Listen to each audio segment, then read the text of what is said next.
I don't work for Diddy. I took my show off the network before all this happened. I'm not loyal to Diddy. We're not friends by any measure, but I respect him and what he's done. If he's done something guilty and he's found guilty in court, then he should be held accountable like everybody else. But this new world of let me put everything I want to say but can't say online without getting a defamation suit. And I had a friend who told me years ago, he goes, one time I was chilling and I got a call that Puff wanted me to come over. I pulled up and he wanted me to like play with Cassie's seeing this, and this.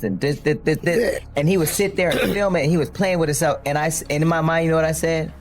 You're a clout chasing, lying, manipulative. Oh my God, I can't trust. I literally stopped hanging out with him. At the time when he said it, I really thought he was just crazy being a clout chaser. That's his thing. And then full circle, I had to go. I had to call him.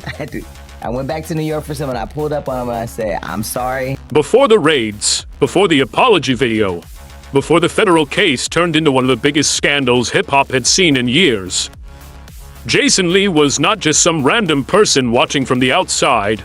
He had been around the culture. He had worked with major celebrity platforms. His show had been connected to Revolt, the same media company Diddy founded. And he had been inside rooms most fans only saw through Instagram clips, red carpets, and party footage. That is what makes this story hit different. Because when somebody from the outside speaks, people can brush it off as gossip. But when somebody who has been around the parties, around the network, around the industry conversations, starts saying, hold on, I saw a different side of this, the whole room gets quiet. And the timing made it even crazier. Cassie's lawsuit had already shaken the industry. The federal raids made people feel like this was bigger than celebrity drama. Then Jason started talking about the parties, the rumors, the things he heard years before, and the moments he says made him look at Diddy differently. So now the question was not just, what happened between Diddy and Cassie? The question became, how many people in the industry heard things, saw things, ignored things, laughed them off, or thought it was all just another wild Hollywood rumor? Because once the cameras went off, Jason made it clear the public image and the private stories were not lining up anymore. Weren't the Diddy... I'm afraid to even...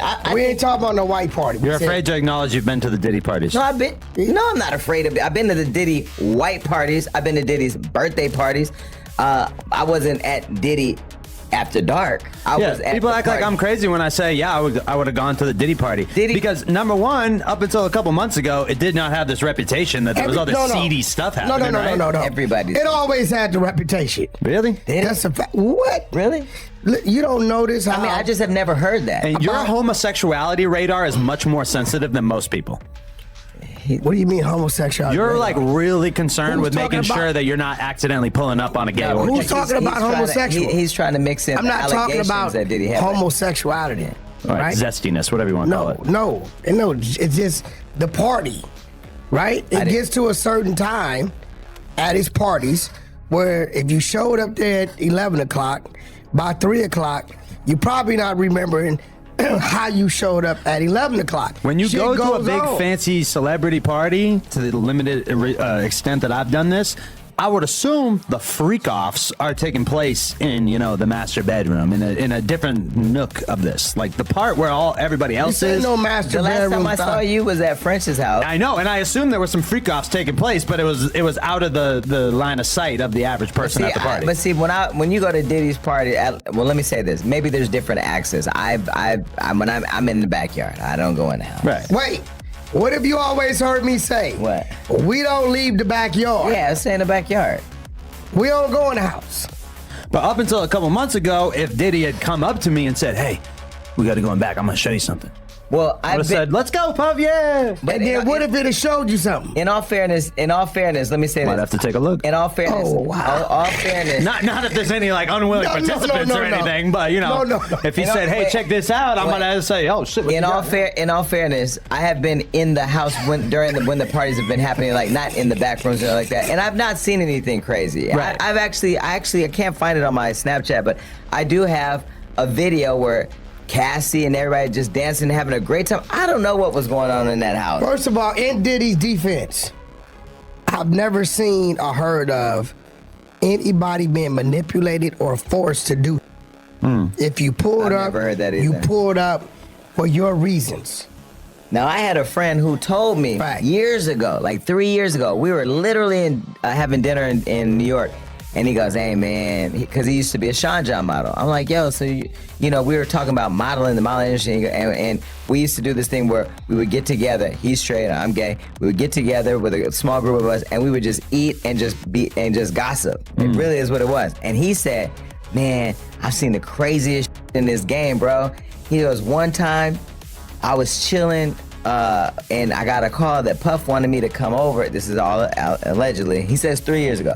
Wanted me to come over, pull up. I pulled up, and he wanted me to like play with Cassie, seeing this, and this. And he would sit there and film it. And he was playing with himself, and in my mind, you know what I said? You're a clout chasing, lying, manipulative. Oh my God, I can't trust. But now it all stopped comes hanging out with him. Believe all victims. No, I literally. No. Not all, but. But was he a victim? No, he was consenting. So that's what I'm saying to your point. Yeah, but, if Puff calls me, I want you to this hot ass chick. But this is all allegedly. But at the time when he said it, I really thought he was just crazy being a clout chaser. That's his thing, and though. then full circle, I had to call him. I went back to New York for some, and I pulled up on him and I said, I'm sorry. Because what he said lined Can up. I ask you a question? This is real. Because that's the exact from her lawsuit, yeah. Right. Adam, this is real. I mean, actually, both of y'all, I think y'all, like, everybody has their thing, whatever it is. If Diddy's thing is to get willing participants to girl or whoever it may be while he watches, that's his thing. And it's not. You can have your personal opinion about it. There's other people out there that's their thing. You have your thing, right? You do, that's your thing, right? So I don't look at Diddy like, I don't say he's a weirdo, right? Well, it's all the other stuff that makes him a weirdo, right? I will say the overly abusive. Yeah, the abusive stuff, yeah. I don't got nothing to say about whatever the was doing with willing participants. I don't know, as long as they're of age and they're willing. But the party stories were only one layer, because Jason did not just talk about rumors, lawsuits, or what people were saying online. He also described a personal moment that, looking back, feels way more uncomfortable than it probably felt at the time. According to Jason, there was a moment inside Diddy's house where something as simple as taking a picture suddenly turned tense, and when you listen to the way he tells it, the story is not just about a photo. It is about power. It is about control.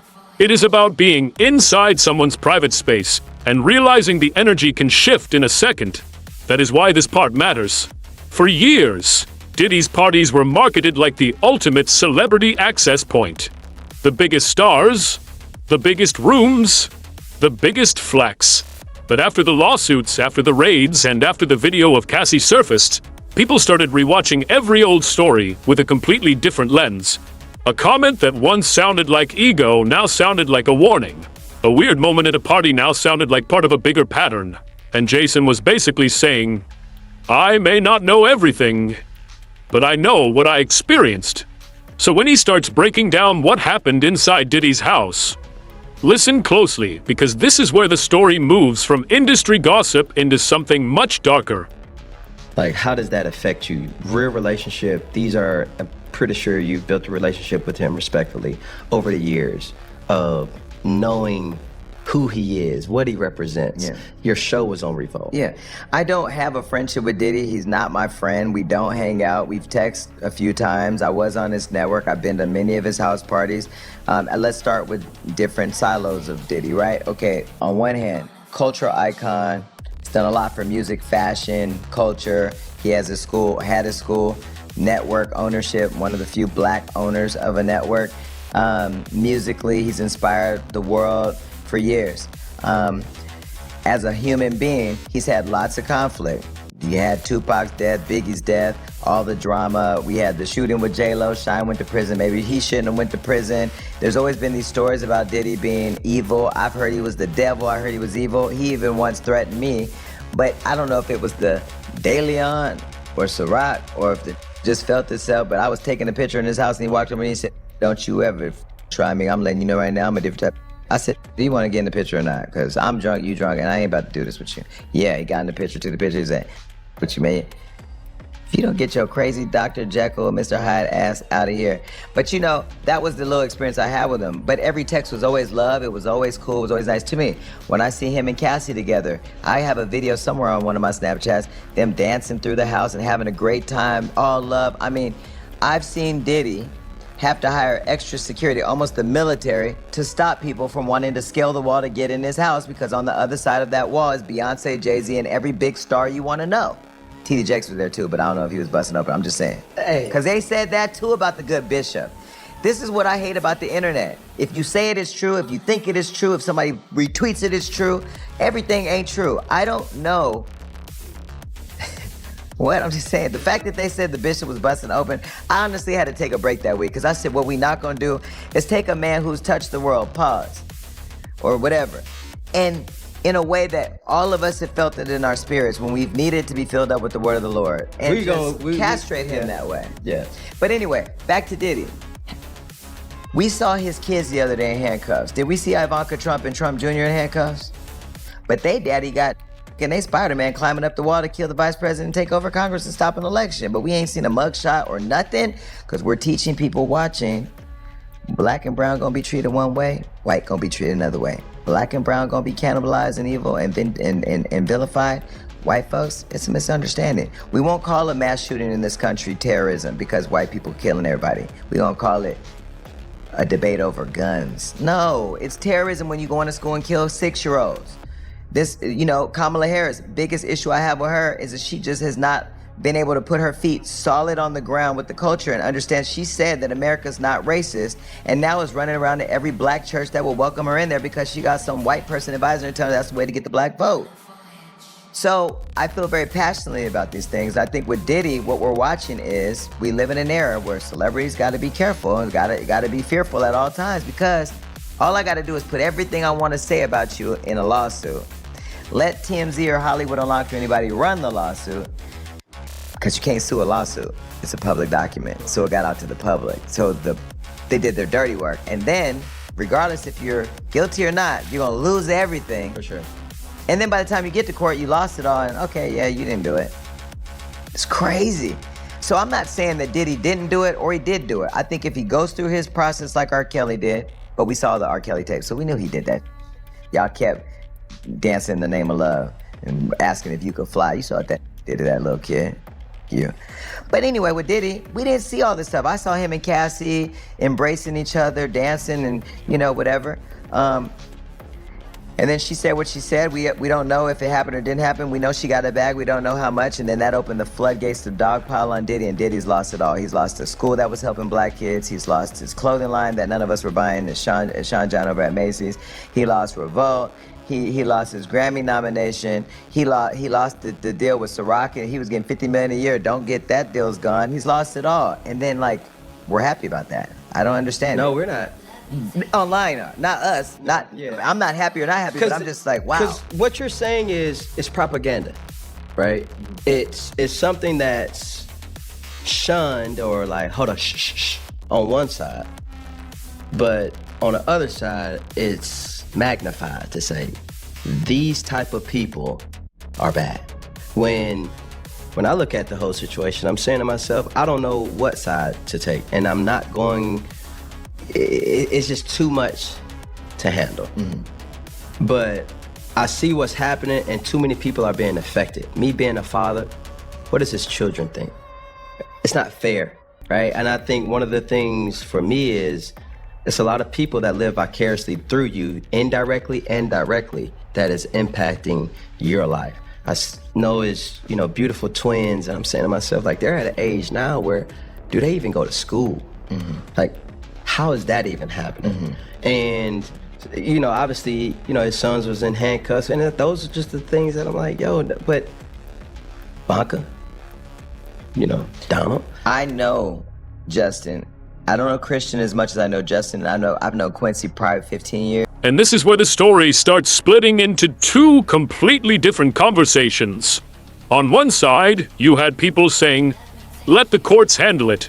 Let the facts come out. Do not convict somebody through the internet before a judge and jury hear the case. But on the other side, you had people saying, How many signs does the public need before everybody stops pretending this is just gossip? That tension is exactly why the Diddy situation became so explosive. Because this was not just one lawsuit anymore. It was not just one old rumor. It was not just one person online trying to go viral. By this point, Diddy's name was attached to civil lawsuits, federal searches, industry fallout, public statements, apology backlash, and eventually criminal charges. And once 50 Cent entered the conversation, the story got even louder. Because 50 has never treated Diddy like somebody he was afraid to joke about. For years, he poked at him, mocked him, and kept certain rumors alive in public. But after the legal pressure started building, those jokes did not feel like normal rap trolling anymore. They started feeling like warnings people should have paid attention to. So now Jason is not just reacting to Diddy. He is reacting to the way the whole culture handles power, rumors, downfall, and accountability when the person at the center is one of hip-hop's biggest names. My business acumen, shall I say. Really cool guy, fun guy, through some very memorable events, shall I say. Within the culture, music culture, he's someone who we look up to, one of our musical heroes, so to speak. Right. Obviously, the man has a private life, that goes on as well. In regards to 50, this is rap, it's hip hop, as we refer to it as, and it's a competitive sport. And, when 50 Cent came in the game, 50 came in the game, with this really rambunctious, very aggressive attitude. I'm going to go after all the big guys. So this is just another page from out of his book. But than being professional, there had been some, reports, that Puff was kind of familiar with Daphne in the past. So I don't think that, like Jason said, like obviously seeing her name in paperwork doesn't help, but I think a lot of it is driven more so by the competitive spirit of the sport. Right, but this is a weird time to do it, Jason. Because this guy's got some serious allegations hanging over his head. This isn't Diddy's music sucks. I don't like his new sneaker brand. They're hunting this guy for major felonies. And 50 seems to be sitting on the sidelines cheering. Now, that could be for one or two reasons. One is he knows things or suspects things about Mr. Combs. The other one is that he's just got a real perverse sense of competition. Well, listen, one thing I know for sure is that when it comes to our culture, sometimes we cannibalize our own more than anybody else. And, we've seen the former president of the United States inspire the country to turn into Spider-Man and climb up the Capitol to overthrow the government in the middle of an election. But yet we haven't seen his mugshot or seen his kids handcuffed. I've known Justin for probably 15 years. Quincy, one of his sons, and his other sons. Those are really good kids. So to see them in handcuffs, to see them put on display as criminals, or to be put into the conversation that they somehow are ushering underage kids into the compound for their dad to have their way with them. Those aren't the kids that I know. Now, let me be also clear. I don't work for Diddy. I took my show off the network before all this happened. I'm not loyal to Diddy. We're not friends by any measure, but I respect him and what he's done. If he's done something guilty and he's found guilty in court, then he should be held accountable like everybody else. But this new world of let me put everything I want to say but can't say online without getting a defamation suit and a lawsuit, let me leak it to the press, and then have a person lose everything unless they give me a bag. I'm not a supporter of that culture either. And I just feel like what's happening right now, if there is some truth to it, I would love to see it come to light and see him be held accountable. But to lose everything and be hung in a court of public opinion only makes it easier for other people that look like me to have that experience too, and I'm not here for that. Jason, you do understand the culture and you do understand the gossip that goes around it on a very deep level. Have you ever heard that Sean Combs was involved in drug trafficking of minors, or of weapons? I've never heard that. I've heard Diddy's the devil, Diddy's evil, Diddy, Sean shouldn't have went to jail for Diddy. I've heard all the rumors that everybody else has heard in the culture, right? Mm-hmm. Especially if you're ears to the streets. I've had only one run-in Diddy that I thought was weird. I was taking a picture at his house, and he came up and said something like, "Yo, don't ever try me with trying to come for me, because it'll be a problem." But I think he had too much daily on. I just said, "Do you want to get a picture or not?" We took a picture, he moved on. Those are really good kids, and I'm gonna call them kids even though they're grown, but they're really good people. To see them in handcuffs like that, I ain't gonna lie. And I don't know what's going on both sides, and I'm not a Diddy defender. Let me be very clear. If he did it, he should go to prison. Everybody that I've talked to says something about Diddy. He's evil, he's this, he's that. But how can you say that? Wait, but let me finish. Okay. If you can be an asshole, you can be evil, you can be pure evil, you could be a thief in publishing, you can be all these things. But that doesn't mean that you got your kids who are good kids out going to find young teenagers to bring back and have sex with. I don't know that to be those kids. If they find evidence that they did that, it would literally shock me, because I know them and I don't know them to be those people. And I've never seen a kid at Diddy's house other than his own children. So I don't know Diddy to have a bunch of kids running around his house. And I've been to many of the parties. I haven't been there overnight. I haven't been there when the party's in. I don't know them intimately like that. So if it happens, I'd be like, wow. And then he should be held accountable. But I guess what I'm trying to say is, I can't wait to the day that we stop rushing to judgment and taking everything away from people before they have their just due time in court, because you're setting up the next person for it to be easier for them. And the attorney that's behind this lawsuit that just launched, I just found out it's the same guy who went after Tiffany, who went after Nicki Minaj's husband. After he had served his time and all that, came back and said, "Oh wait, he with Nicki, now let's get this bag. You trying to do whoop whoop whoop," and then it got quiet. He's an ambulance chaser that even tried to drag me into some, and I had secretly filmed him, recorded our conversation and put it online, because I'm just not that one. I'm not afraid of nothing. I want all the smoke. So when I look at a lot of these celebrities that have all these brand deals that are tied to millions and millions of dollars, they don't have the freedom to go and advocate for themselves. So they just sit there and watch them just get destroyed. And I feel like for me, no matter how successful I get, I'd rather lose it all by standing up for myself and what I believe in, and standing on what is and against what is not, than to sit by and just watch. Then came the moment that changed the entire conversation. For months, Diddy had denied the allegations against him. His team pushed back publicly. The lawsuits were being debated online. Some people believed Cassie immediately. Others said they needed proof. And then that hotel surveillance footage surfaced. That video did something no rumor could do. It took the conversation out of the comments section and put it directly in front of people's eyes. After the footage was released, Diddy posted a public apology video saying his behavior in that clip was inexcusable and that he took responsibility for what was shown. But the apology did not calm the internet down. It made the backlash even louder, because critics immediately pointed out what was missing. They said he did not directly say Cassie's name. They said he did not properly address the earlier denials. And Cassie's legal team responded sharply, saying the apology looked more like damage control than real accountability. That is why Jason's reaction hit so hard. Because Jason had been one of the people trying to separate allegations from proof, internet judgment from court process, rumors from reality. But after that video, the tone changed. Now he was not just talking about cancel culture. He was talking about what happens when someone powerful denies something, and then the world sees footage that makes people question everything they were told before. Somebody and for somebody who I helped bring back from cancellation and then quit right before he went back into cancellation. So I understand. But this is different. It's one thing to take ownership for things that you've done and be held accountable in the public eye and deal with it in private and work through your trauma and then re-enter the culture.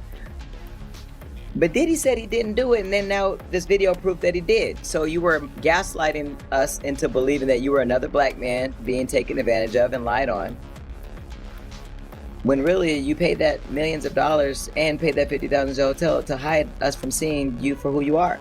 Now there's alleged other videos out there that I may get my hands on, but I'm trying to stay away from, but people are trying to throw it at me, of you allegedly doing this to other people. So when you go online and say, "It was all a lie," it really wasn't. When you saw the video, what did you guys think? Did you say we should forgive Diddy? No, I thought it was performative, and I thought it was a cookie cutter PR response to some you did that you didn't think you were going to get caught doing. He didn't apologize to Cassie in the video. He didn't acknowledge the fact that he lied to in fairness, he contractually was not able to say her name. Even if he didn't say her name, he didn't really apologize to the people who were affected by what he's done. He could have said that. He didn't have to say her name.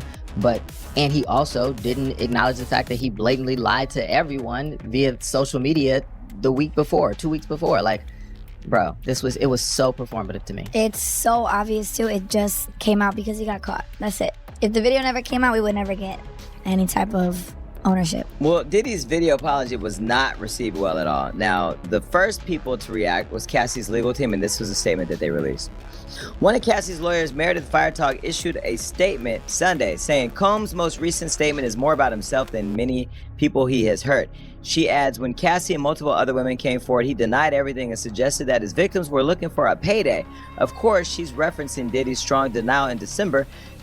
This after he'd been sued by yet another accuser post Cassie. Now, Fire Talk says that statement rings hollow, with her adding that he was only compelled to apologize once his repeated denials were proven false, shows his pathetic desperation, and no one will be swayed by his disingenuous words. And then Jason took it even further, because at this point, the story was no longer just about an apology video or celebrity backlash. The language around Diddy's situation was starting to sound like something much bigger than entertainment news. People were saying federal case. People were saying enterprise. People were saying patterns. And Jason started using one word that instantly changes the temperature of any hip-hop story. RICO. Now, to be clear, saying the word RICO online is not the same thing as proving a RICO case in court. And later, when the federal trial actually happened, the jury did not convict Combs on the racketeering charge. That part is important. But at the moment Jason was reacting, the allegations being discussed were serious enough that people were openly questioning whether prosecutors were looking at Diddy as just one celebrity facing accusations or as the center of a much larger machine. The indictment that came later accused Combs of using power, staff, money, intimidation, and resources around his business world to allegedly facilitate criminal conduct. Combs denied those allegations and fought the case in court.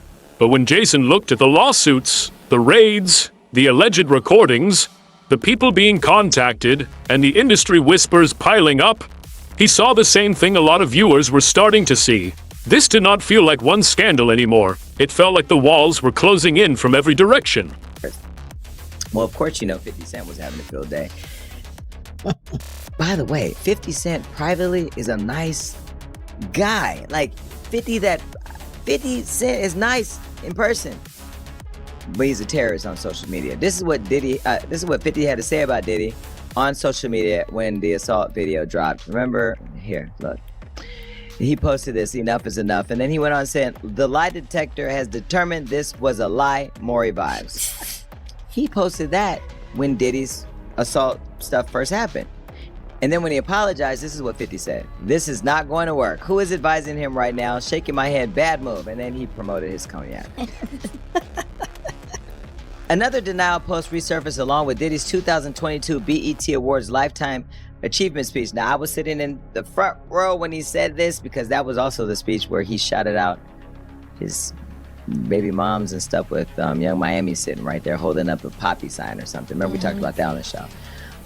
Anyway, Diddy's denial post was Cassie's longtime friend Tiffany Red, who also was a songwriter that was previously mentioned, suing Diddy over music-related issues. Tiffany went viral by posting this. Take a look. Cut it out, Puff. Cut it out. So you were disgusted back then, you're disgusted now. So let me ask you a question then. Was that the last time that you did that to her? Was that the last time you did that to any woman? If you're so disgusted and you went and you got all this help and you feel whatever, and if that's the case, why did you say enough is enough and say that she was lying? Say that all the things in her lawsuit are not true. That incident was in her lawsuit. I remember that incident because I was around. Remember? I remember her telling me about how you spent $50,000 to get rid of that video. Watching that video the other day was crazy because I thought no one was ever gonna see it because of you. And now you're sorry? Really? Cry me a river, bro. You're not sorry. You're sorry you got caught. And I'm glad you don't want forgiveness, because ain't nobody giving it to you over here. You know what you did. You're fine with your behavior. That's the bottom line. That is you. That person on that video is part of you. And that part of you needs to atone, needs to take whatever is coming to you, because you have already sown these seeds. Diddy, you is finna get a Rico. As I read this, all I see is RICO. And I ain't talking about my former assistant, it's Rico. Now, Diddy's denying all of this, okay? Now, remember, eyebrows were also raising Big's death, and Biggie, who was reportedly leaving Bad Boy during a fight over publishing. Diddy allegedly told B.I.G.'s lawyers, "I will never give it up until I'm dead, and my bones are crushed into powder." Kim Porter was allegedly coming out with a book about Diddy, and then she suddenly died. Now, Kim Burrows also claims when Rolling Stone offered Bad Boy a cover months after Biggie's murder, he told Diddy they should honor him, but he allegedly said, "No, he's dead. I'm putting out my album. I need to be on the cover of Rolling Stone." And here's the cover of Diddy on Rolling Stone. A day after Rolling Stone published their investigation, CNN reported that the feds obtained an alleged surveillance video of a male sex worker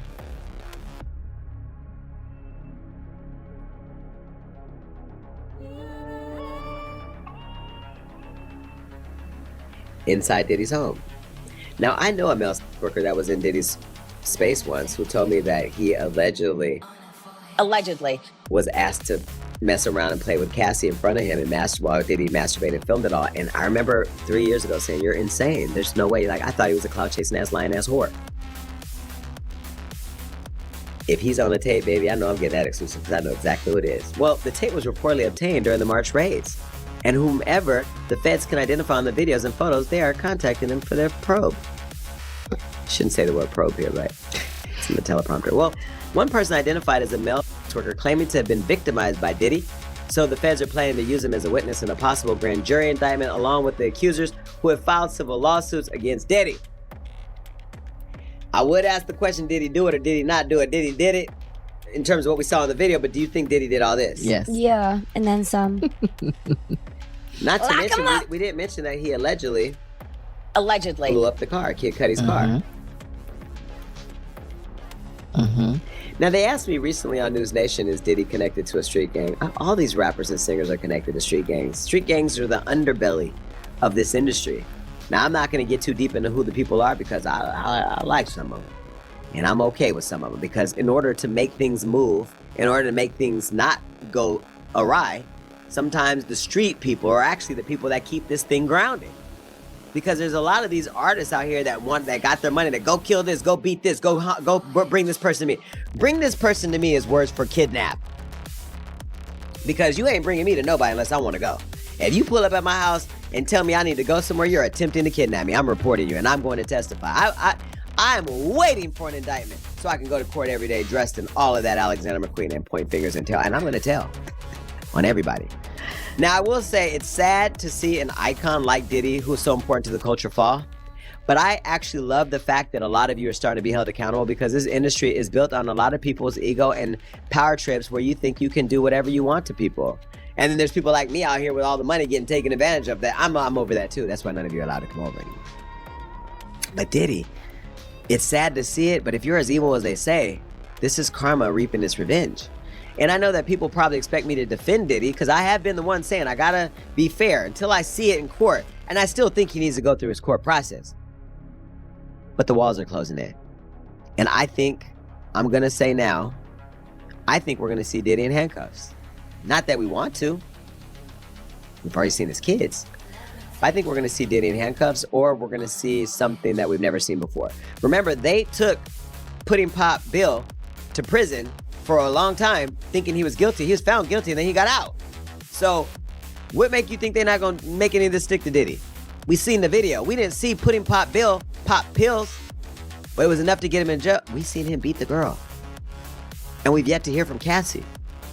And I'm hearing that Cassie's hiring PR strategists to help her really navigate through this thing. Right now, Cassie goes to Rite Aid to go get some bubble gum. Do you know how many cameras will be following her to get her? See here? Cassie knows all the power's in her hand. She's playing her cards real smart. Well, anyway, I'll be here watching. Diddy going to jail? Yeah. Diddy going to jail? I pray to God. Daddy goes to jail? Mm-hmm. You pray to God? I pray worse than jail on Diddy. Okay. Those are her. And that is what makes this whole story so disturbing. Because Jason Lee's comments started as industry talk, party stories, rumors, warnings, and reactions. But over time, the situation moved far beyond gossip. It became lawsuits, federal raids, courtroom testimony, a public apology, a mixed criminal verdict, and a sentence that showed the consequences were real even if every allegation was not proven in court. Diddy was cleared of the biggest federal charges, including racketeering and sex trafficking. But he was still convicted on 2 prostitution-related transportation counts and sentenced to prison. So now the question is bigger than one man. How much did the industry know? How much did people ignore? And how many stories only started being taken seriously after the proof became impossible to look away from?